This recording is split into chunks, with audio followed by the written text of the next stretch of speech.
escreveu Lucas, Evangelho de Jesus Cristo, segundo escreveu Lucas, capítulo de número 23, o verso de número 33 e o verso de número 34.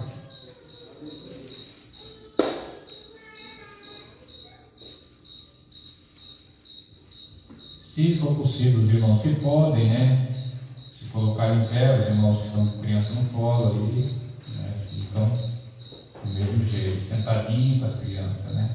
Luciano levantou. Glória a Deus. Lucas 23, 33, 34 nos diz assim: quando chegaram ao lugar chamado Calvário, ali o crucificaram, bem como os malfeitores, uma à direita, outro à esquerda. Contudo, Jesus dizia: Pai, perdoa-lhes, porque não sabem o que fazem. Então, repartindo as vestes dele, lançaram sortes. Amém? Podeis assentar, por gentileza. Queridos, nós estamos num culto de ensino, né? Todas as sextas, como sempre nós aqui destacamos, é um culto pastoral em que o pastor ele tira um tempo, né, mais abrangente para estar ministrando uma palavra de ensino para os irmãos. E nós estamos já algumas sextas-feiras dentro desse tema, falando, né, sobre a cruz de Cristo. Já falamos, né, alguns tópicos aí atrás, porque Jesus morreu na cruz. E hoje nós vamos entrar dentro de outro tópico: o que Jesus disse na cruz. Tá?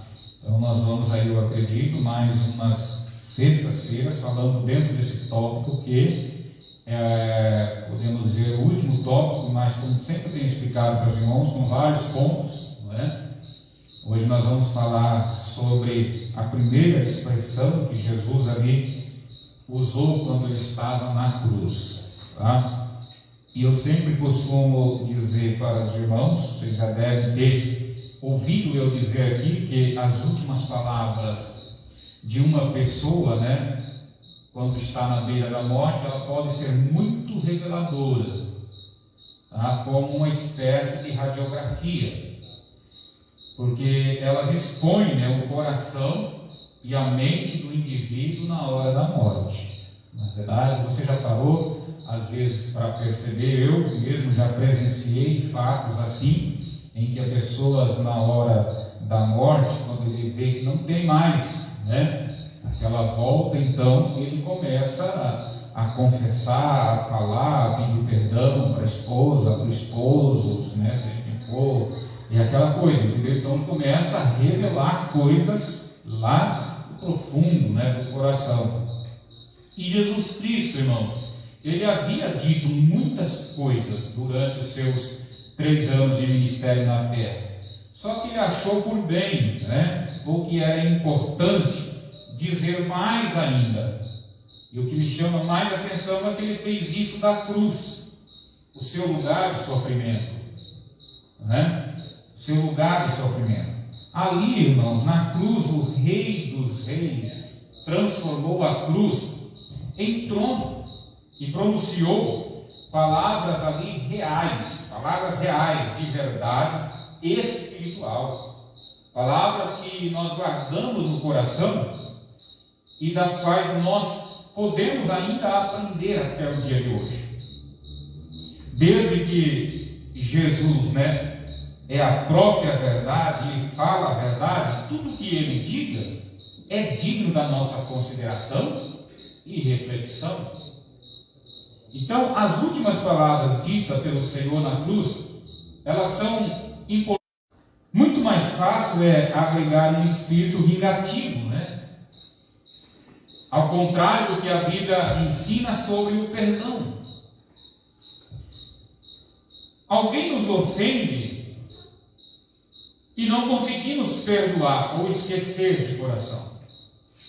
É claro que ao fazer isso, apenas prejudicamos a nós mesmos e mantemos uma ferida aberta. Mas há algo, irmãos, na natureza humana que gosta de cultivar o ressentimento. É por isso que nós temos que atentar para a oração de Jesus feita aqui na cruz do Calvário. Quando ele diz: Pai, perdoa-lhes, porque não sabem o que fazem.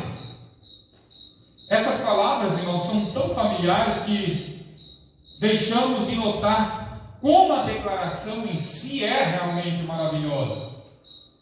Mas, se compreendermos a maravilha dessa primeira palavra da cruz, ela nos levará a perdoar os outros e a experimentar a alegria que vem com o verdadeiro perdão. Eu sempre digo, já disse aqui, e torno a repetir: se você quer ser feliz por um momento, vingue-se, tá? Porque a vingança, por um momento, irmãos, ela traz uma certa, Jordano, uma certa felicidade, um certo ar de superioridade, de como revidei, descontei. Então, se você quer ser feliz por um momento, vingue-se. Mas se você quer ser feliz para a vida inteira, perdoa.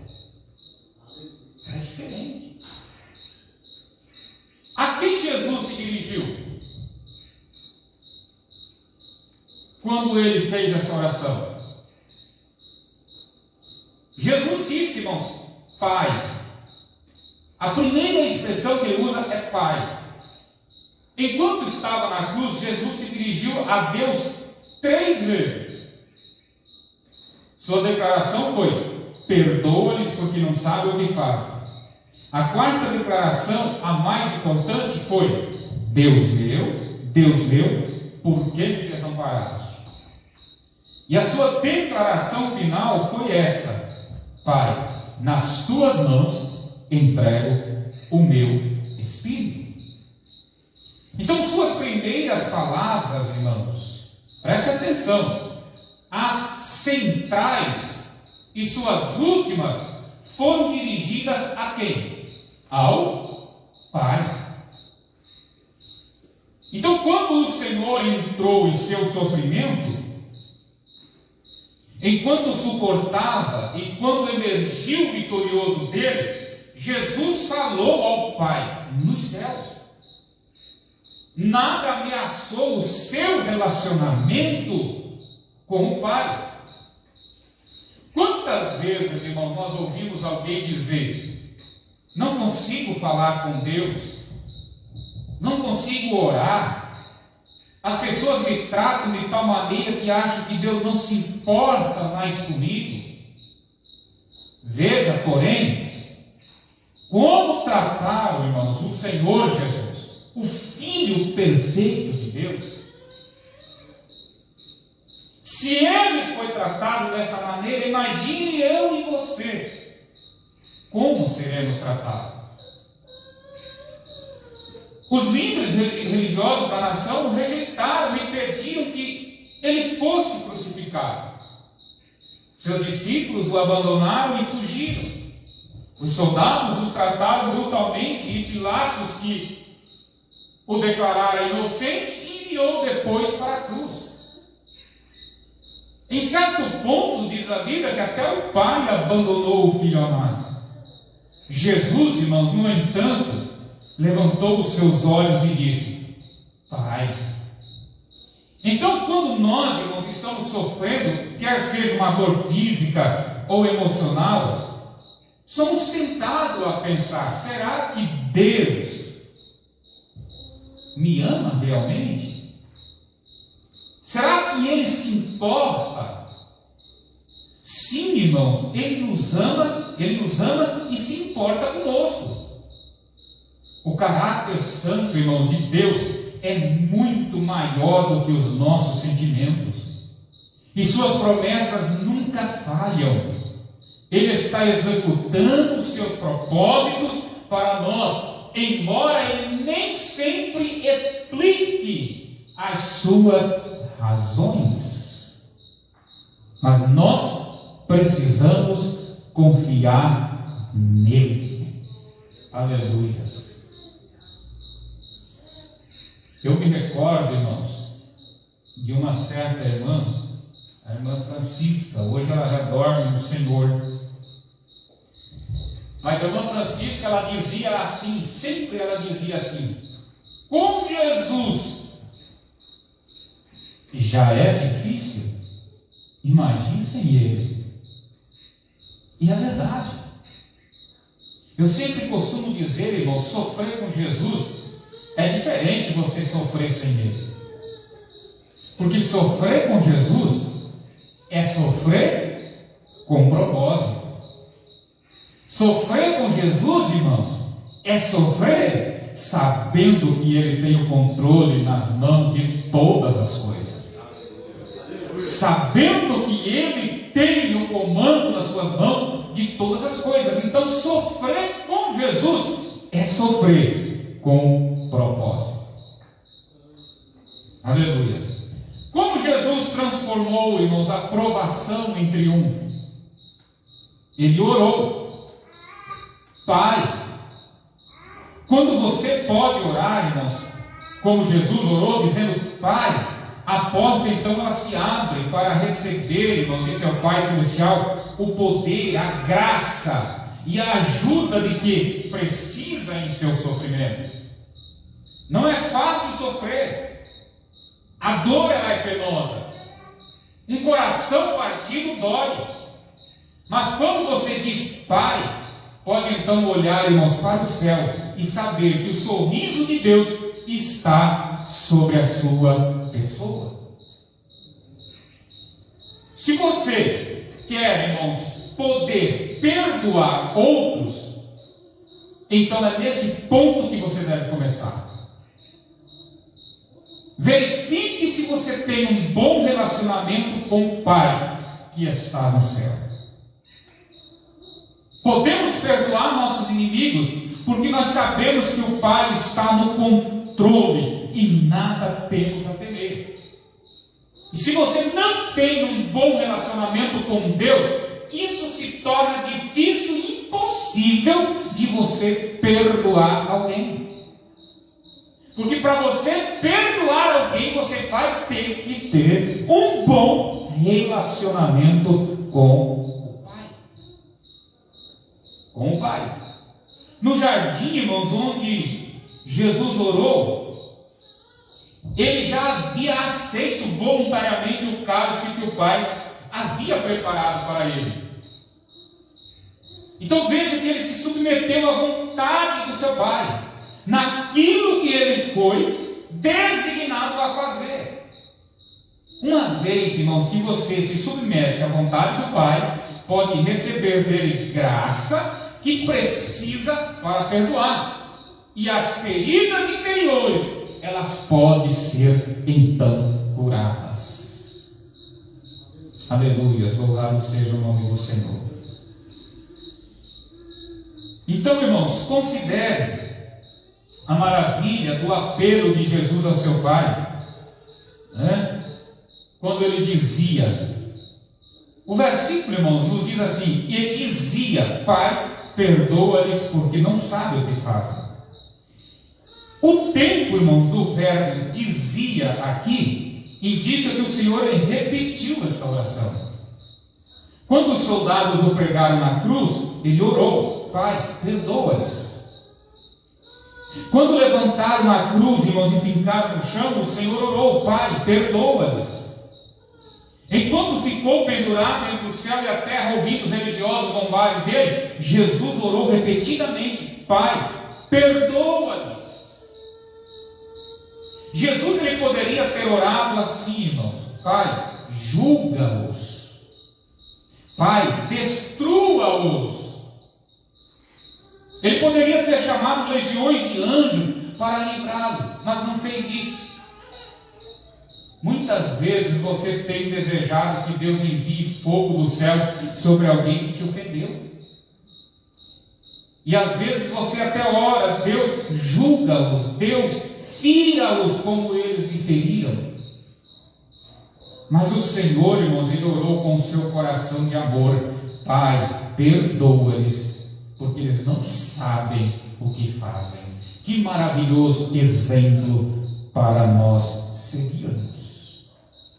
Aleluia, louvado seja o nome do Senhor.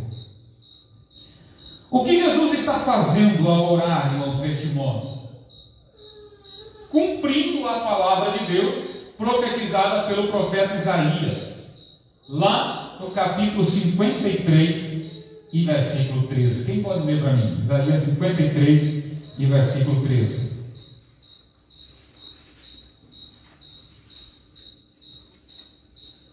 O que Jesus estava fazendo ao orar nesse modo? Cumprindo esta profecia profetizada pelo profeta Isaías. Isaías 53, 13. Meu Deus. Então deixa eu rever aqui, irmãos. Será que é o 3? Não é o 3? Leia o 3. Era desprezado, é esse? Pode ler, Márcio. Vamos ver se é. Homem de dores, experimentado nos trabalhos, e como um de quem os homens escondiam o rosto. Era desprezado e não fizemos dele caso algum. É 53, 12. 12, né? 12. Leia o 12. Pelo que lhe darei a parte de muitos, e com os poderosos repartirá ele o despojo, porquanto derramou a sua alma na morte, e foi contado com os transgressores, mas ele levou sobre si o pecado de muitos e pelos transgressores, e intercedeu. Então veja só, irmãos, o que Jesus estava fazendo ao orar desse modo? Cumprindo esta profecia. O Senhor Jesus Cristo lhe orou, irmãos, por aqueles que o crucificaram, e cumpriu essa profecia contida no Antigo Testamento. Quando nós estamos sofrendo, irmãos, a maioria de nós intercede por si mesmo e não pelos outros. Isso é verdade ou não? Não é? Quando nós estamos, irmãos, sofrendo, nós intercedemos muito por nós mesmos e nunca pelos outros. Agora, Jesus se esqueceu de si mesmo e pensou nos outros. Era mais importante, presta atenção, irmãos, era mais importante para Deus perdoar os pecados deles do que remover o sofrimento do seu filho. Você já pensou, irmãos?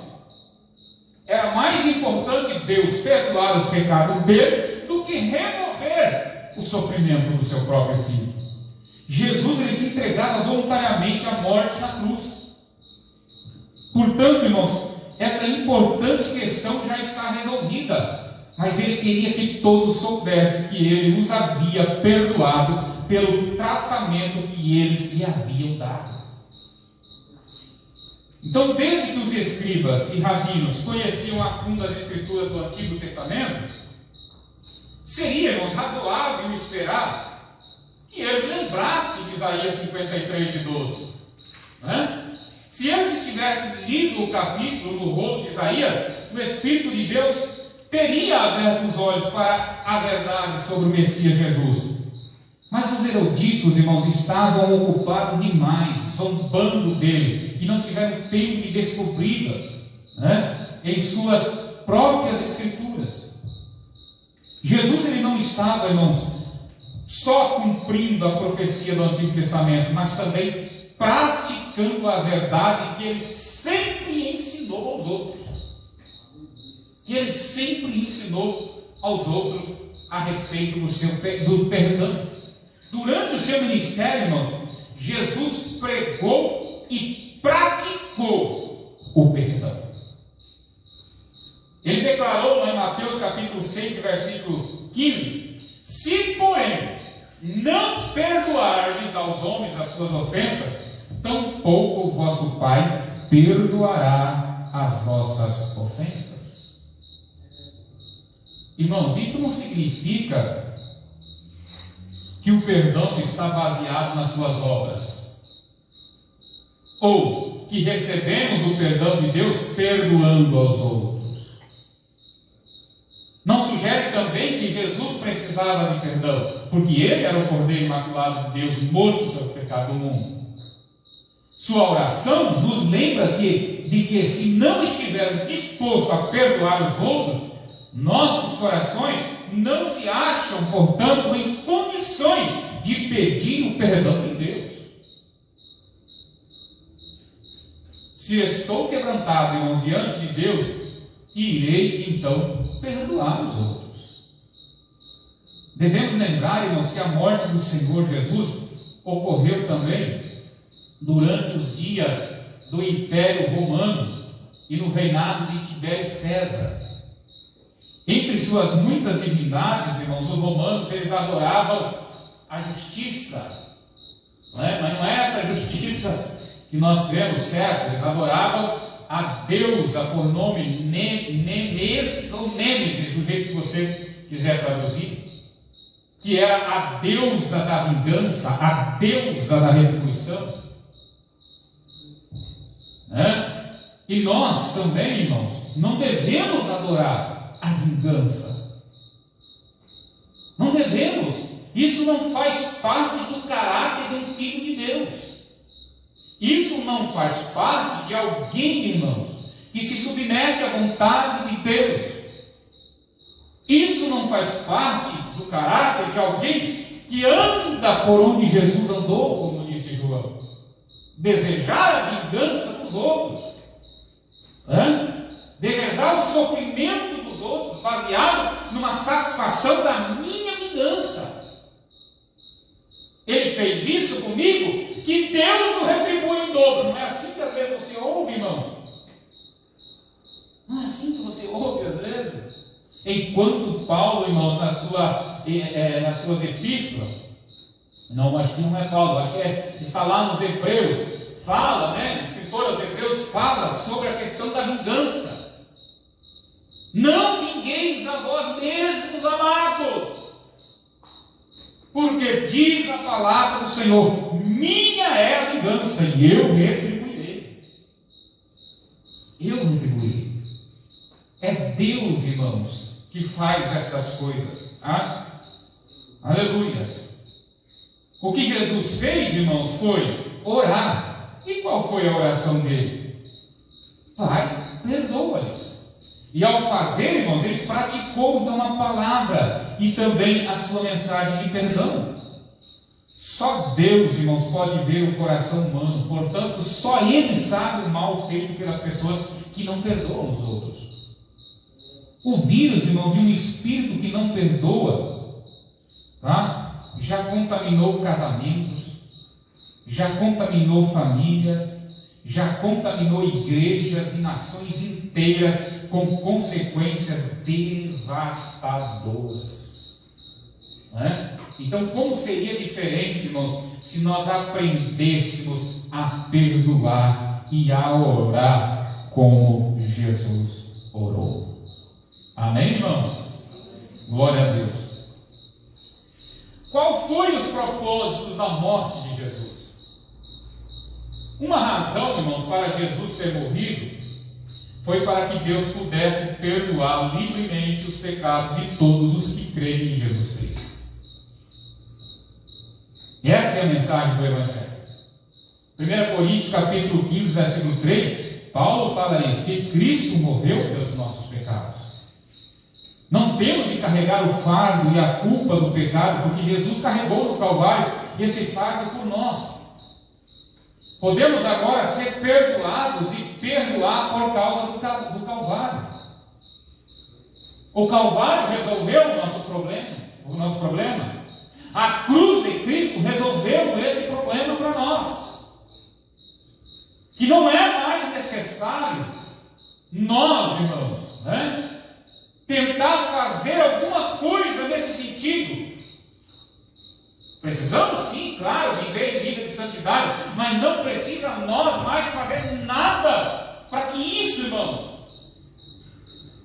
venha a se cumprir na nossa vida. O que Deus fez, Ele fez e fez bem feito. Através do Calvário alcançamos a salvação em Cristo Jesus. Agora, irmãos, existe duas, como é que eu posso usar a expressão aqui? Eu não vou dizer duas vidas, mas eu não sei se eu posso colocar duas etapas, ou dois tipos de crente. Existe aquele crente que ele está aquém da cruz, e existe aquele crente que está depois da cruz. Me explica melhor, pastor. O crente que vive aquém da cruz, ele olha para a cruz, irmãos, e vê o sofrimento de Cristo, ele vê o Cristo despedaçado, ele vê o Cristo em agonia, e ele luta com seus próprios desejos, suas próprias forças, achando que ele tem que ser assim, porque ele ainda vê o Cristo crucificado. Então ele acha que as obras dele vai fazer alguma coisa. Agora o crente que vive depois da cruz, que passou pela cruz, ele reconhece que tudo o que Cristo fez, já fez, e ele agora vive glorificando e adorando o nome de Deus. Não vê mais o Cristo crucificado lá atrás, mas ele vê um Cristo glorificado que cumpriu toda a vontade de Deus, e ele enxerga isso, e aceita isso, e vive isso, e crê nisso. Louvado seja o nome do Senhor.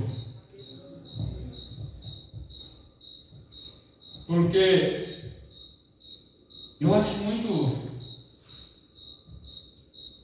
interessante isso, irmãos. Às vezes, e aí eu quero fazer uso, né, da fala de, acho que foi Paul Washer, né? O Rafael deve saber melhor, o Rafael que gosta muito do Paul Washer. Ele diz assim, ou não vai, não sei, mas ele diz assim que em Cristo nós não somos pecadores lutando para ser santos. Em Cristo nós somos santos lutando contra o pecado. Nós já somos santos, irmão. Já somos purificados, já fomos lavados, já fomos remidos pelo sangue do Senhor. Jesus já nos santificou, já nos colocou na posição de santo. Então o nosso dever é sim lutar contra o pecado, e não lutar para ser santo, porque santo, irmão, é só Deus que faz isso por nós, só Jesus que faz isso por nós, e não é nós que fazemos.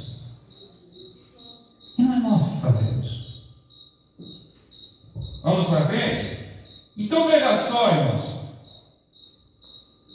uma razão para que Jesus ter morrido na cruz foi para que Deus pudesse perdoar livremente os pecados de todos os que creem em Jesus Cristo.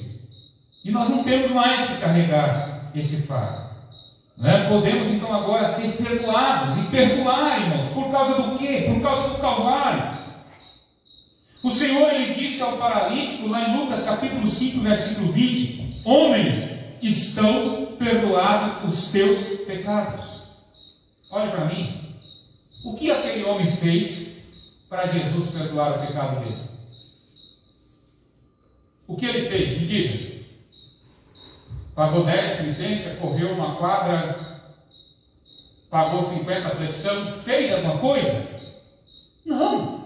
Jesus chegou até ele e disse o quê? Perdoados estão os teus pecados. Ou seja, está na minha mão de perdoar, o poder de perdoar, então eu perdoo. Está perdoado os teus pecados. Lá em Lucas 7,48, irmãos, Jesus disse para a mulher pecadora que ungiu: perdoados estão os seus pecados. E a seguir acrescentou: vai-te em paz. Irmãos, o perdão é o real significado da cruz. Vou repetir: o perdão é o real significado da cruz. E embora, querido, o perdão seja gratuito, ele não é barato. Ele custou a vida de Jesus Cristo.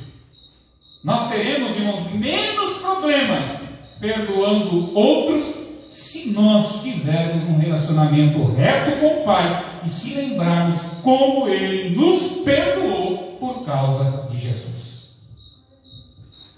Os que não perdoam, irmãos, os outros, destrói a ponte que ele está atravessando. Alguns até dizem: mas ninguém sabe como as pessoas foram cruéis comigo. E com resposta, irmãos, como resposta, eu as faço lembrar de como as pessoas trataram Jesus também. Todavia, irmãos, melhor dizendo, ele orou. Pai, perdoa-lhes, porque não sabem o que fazem. Então lembre-se da maravilha, irmãos, deste apelo e permita que ele opere em seu coração. Aleluia, louvado seja o nome do Senhor. Vamos falar sobre um pouquinho, irmãos, do argumento. Há um terceiro prodígio aqui, irmãos, e é o do argumento que o Senhor apresentou ao Pai quando ele orou. E qual foi o argumento? Porque não sabem o que fazem. O Senhor não só orou pedindo perdão para seus inimigos, como até argumentou a favor deles. É como se ele fosse, irmãos, um advogado em defesa e dissesse ao Pai: deixe que eu lhe dê uma razão para perdoá-los. E qual é a razão? Eles não sabem o que fazem. Então esta declaração, ela tem sido muito incompreendida. Ela não significa, irmãos, que todos são automaticamente perdoados pelo fato de Jesus ter feito essa oração. E nem significa que a ignorância promove o perdão. Todos nós sabemos, irmãos, que a ignorância não é desculpa perante a lei. Ou é verdade? A ignorância é desculpa perante a lei? Não é. Vamos supor, você vai, irmãos, andando na avenida ali, e de repente, irmãos, tem colocaram um semáforo lá, vamos supor, ou uma placa, e você não viu, porque não estava ali até aquele momento, e você passou no semáforo vermelho, ou encostou ali na placa que não era para encostar, e aí a lei chega, e você vai: mas eu não sabia que tinha isso aqui. Não interessa, você infringiu uma lei. Não interessa. Então, irmãos, isso aí, então, quando Jesus orou, não significa que a ignorância aí promove o perdão. Não significa que todos são automaticamente perdoados pelo fato de Jesus ter feito essa oração. O que aquelas pessoas ignoravam? Eles ignoravam a pessoa de Jesus. Apesar da sua cuidadosa atenção ao estudo do Antigo Testamento, o povo não reconheceu o seu Salvador e Rei quando ele chegou. Zombavam dele como profeta. Chegaram até a dizer: profetiza-nos quem é o que te bateu. Zombaram dele como rei, colocando um manto em seus ombros, um cetro na sua mão e uma coroa de espinho na sua cabeça. Gritaram a Pilatos: não temos rei senão César. Eles riram das afirmações de Cristo quando ele disse ser o Filho de Deus, e diziam ainda para ele: salvou os outros, salve a si mesmo, se fores o Filho de Deus. Por que ignoravam a sua pessoa? Porque se recusavam, irmãos, a crer na sua palavra e obedecer o que ele dizia. Quem quer, irmãos, que procure obedecer sinceramente a verdade da palavra, será guiado pelo Espírito a confessar que Jesus Cristo é o Filho de Deus. Mas os judeus, irmãos, eles estavam tão fechados em seu sistema religioso tradicional que não quiseram receber os ensinamentos de Cristo e descobrir a realidade da vida eterna. Eles ignoravam o sentido dos seus próprios atos. Não sabiam que aquilo que eles estavam fazendo era o cumprimento das Escrituras do Antigo Testamento. Diz-nos a Bíblia, irmãos, que eles dividiram as roupas de Jesus e lançaram sorte sobre elas. E isso se cumpriu no Salmo 22, versículo 18, se não me falha a memória. Isso cumpriu o Salmo 22, 18. Eles deram vinagre para beber, cumprindo assim o Salmo 69, 21. Eles deram, amados irmãos, ou melhor, ele foi crucificado entre dois transgressores. Isso cumpriu Isaías 53, 12. Contado entre os transgressores foi ele. Até o seu clamor ao Pai: Deus meu, por que me desamparaste? É uma citação do Salmo 22, versículo 1. Um salmo certamente conhecido ali pelos judeus. Os romanos e os judeus mataram a Jesus Cristo, e todavia, irmãos, até mesmo esses atos cumpriram o plano de Deus. A Bíblia nos diz no Salmo 76, versículo 10, que a própria ira humana louva a Deus. E quando os pecadores estão fazendo o seu pior, Deus está dando o seu melhor. Aleluia. Vou repetir. Enquanto os pecadores estão fazendo o seu pior, Deus está dando o seu melhor. Aleluia. Louvado seja o nome do Senhor. Eles ignoravam, irmãos, o seu próprio pecado. A enormidade dos pecados deles nunca os perturbou. Eles pregaram o Filho de Deus na cruz e depois continuaram com os afazeres da celebração da Páscoa. No Antigo Testamento, a lei, irmãos, de Moisés, ela fazia provisão para os pecados da ignorância descobertos e que precisavam de perdão. Na sua oração, Jesus diz: Pai, o meu povo não compreende. Eles são ignorantes. Eles não sabem o que fazem. Pai, é um pecado de ignorância. E eu peço que os perdoe. Louvado seja o nome do Senhor Jesus. Isso, irmão, sugere que a ignorância fará isso não sugere, melhor dizendo, que a ignorância fará um pecador entrar no céu sem que ele primeiro confie em Jesus Cristo. Não, irmãos, de modo nenhum.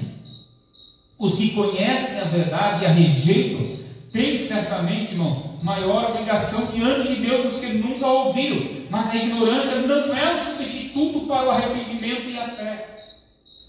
Se fosse, então, quanto menos pessoas ouvirem o Evangelho, tanto mais pessoas então haverá no céu.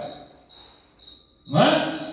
Os pecadores perdidos, irmãos, são cegos e não compreendem que estão fazendo a si mesmo e ao Senhor, quando endurece o coração e se recusam a arrepender-se. Jesus disse a Saulo de Tarso, eu acho muito interessante aqui: Saulo, Saulo, por que me persegues? Dura coisa será para ti recalcitrar contra os aguilhões. Se os pecadores perdidos, irmãos, seguirem humildemente a luz, que lhes é dada por Deus, irão eventualmente conhecer a verdade e serem salvos. E a luz é Cristo Jesus. Louvado seja o nome do Senhor. A resposta, qual foi a resposta? Qual o objetivo, irmãos, desta oração de Jesus? E qual a resposta de Deus?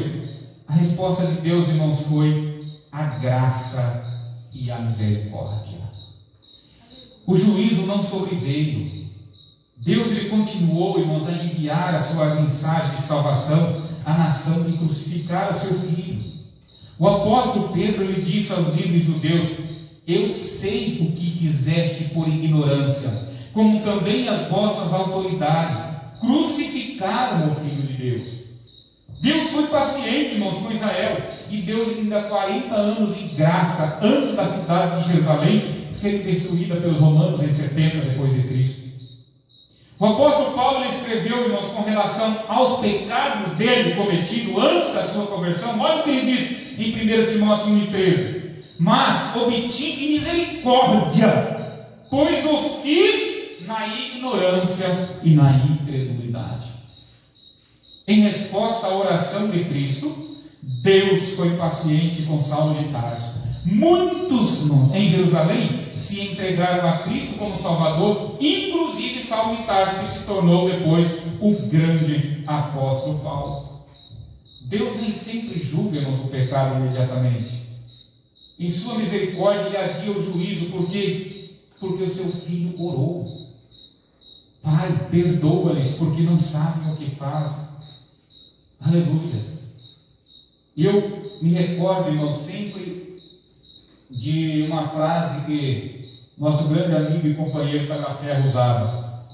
Ele sempre dizia que o sangue de Cristo, né, estava diante de Deus como um filtro em que Deus, claro, irmãos, colocação dele, né, em que Deus olhava para nós e não via mais o nosso pecado, irmãos, tá? O nosso pecado na sua, podemos dizer assim, né, na sua clareza, podemos dizer, mas ele enxergava através do sangue do seu Filho. Então, o sangue de Jesus, irmãos, está, o sacrifício de Jesus está entre Deus e o ser humano. Porque se não tivesse, irmãos, o cordeiro substituto, o sangue derramado ali, com certeza eu e você não estaríamos mais vivos. Se estamos aqui, foi porque alguém morreu a nossa morte, para que nós pudéssemos viver a vida dele. Aleluia, louvado seja o nome do Senhor. Então seja grato a Ele. Glória a Deus. Nós estamos vivendo, irmãos, no dia da graça e não do juízo. É o dia em que Deus está procurando reconciliar os pecadores perdidos com a sua pessoa, em resposta à maravilhosa oração de seu Filho. Deus irá perdoar, irmãos, hoje qualquer pecador que se arrependa e se volte pela fé para Jesus Cristo. Por quê? Por causa da oração do seu Filho. Pai, perdoa-lhes, porque não sabem o que fazem. Louvado seja o nome do Senhor. Existe um hino, irmão, de Charles Wesley. Ele escreveu assim algumas frases: 5 feridas sangrentas recebidas no Calvário ele tem. Elas derramam orações eficazes, suplicam fortemente por mim. Perdoa, perdoa, clamam, não deixe morrer esse pecador resgatado. Pai, perdoa-lhes, porque não sabem o que fazem. Glória a Deus. Amém, irmãos? Louvado seja o nome do Senhor. Tira uma nota aí para mim, Jordana. E eu convido você a se colocar em pé nesta noite.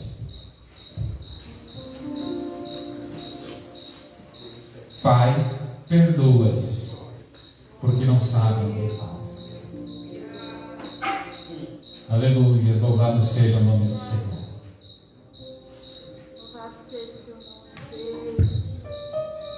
O Cristo, o Filho de Deus, na cruz do Calvário, orando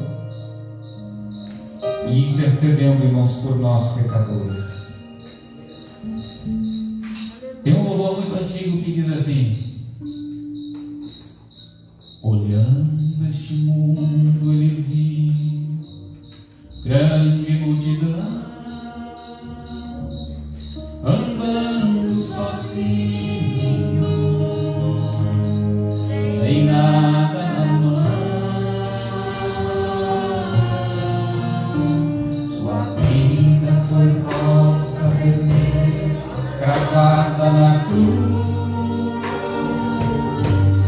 Quem passou por ele sentiu compaixão. A rosa murchando e sangrando, desvaía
Louvado seja o nome do Senhor Jesus.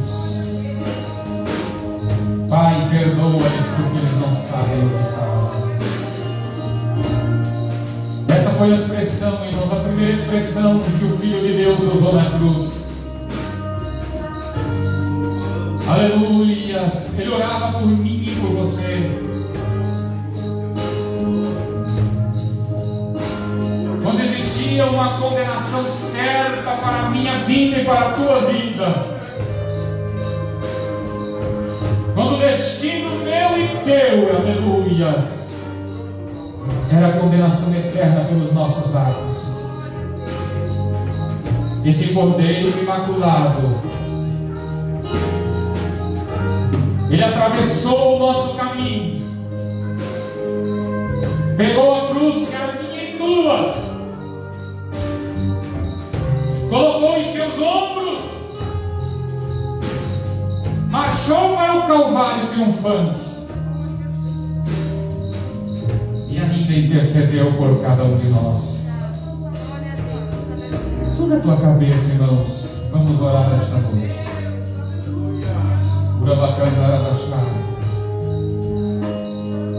Eu sou um crente, amados irmãos, que nada mais me alegra do que a mensagem da cruz.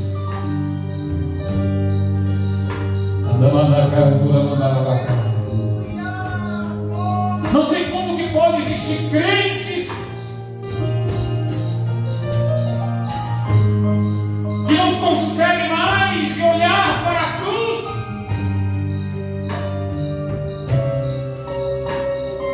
e enxergar que todo aquele sofrimento foi por causa dele. Tem crentes, irmãos, que rejeitam a mensagem da cruz. Eu não sei como que tem pessoas que rejeitam a mensagem da cruz. Eu não sei como que tem, amados irmãos, líderes, igrejas e pastores que trocam a mensagem da cruz por uma mensagem de prosperidade. Cruz. Tudo está centrado na cruz.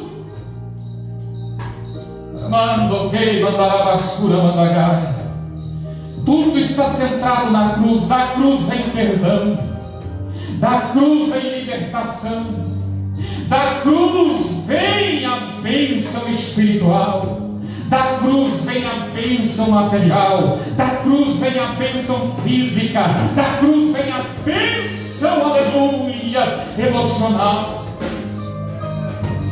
A profecia concernente a Ele é esta: levou sobre si todas as nossas dores, todas as nossas enfermidades, tudo aquilo que nós precisávamos, Ele levou sobre si na cruz e conquistou para nós. Então, antes de se alegrar por uma mensagem de prosperidade, se alegre pela mensagem da cruz, porque dela resultou tudo o que você tem. Deus, aleluia, louvado seja o nome do Senhor. A cruz, irmãos, aleluia, a cruz é a porta aberta, aleluia, para uma vida de vitória, soberano Deus e eterno Pai. Ah, Deus bendito, estamos na Tua presença nesta noite. Nos alegramos, Senhor, a Deus, por esta oportunidade de mais uma vez estarmos aqui. Para, Senhor Deus, louvarmos o Teu nome e adorarmos o Senhor, para falarmos da Tua palavra. Quero louvar a Ti pela vida, Senhor, de cada um dos Teus filhos que estiveram aqui nesta noite. Pela vida de cada um dos Teus servos, Senhor, meu Deus, Pai amado. Que o Senhor continue abençoando a Tua igreja, que o Senhor continue fortalecendo na graça e no Teu poder. Meu Deus, Pai amado, nos ajude, Senhor, aleluia, a viver, Senhor, esta realidade, sabendo que fomos comprados, fomos lavados e fomos remidos pelo Teu sangue, porque o Senhor nos amou, a Deus. Não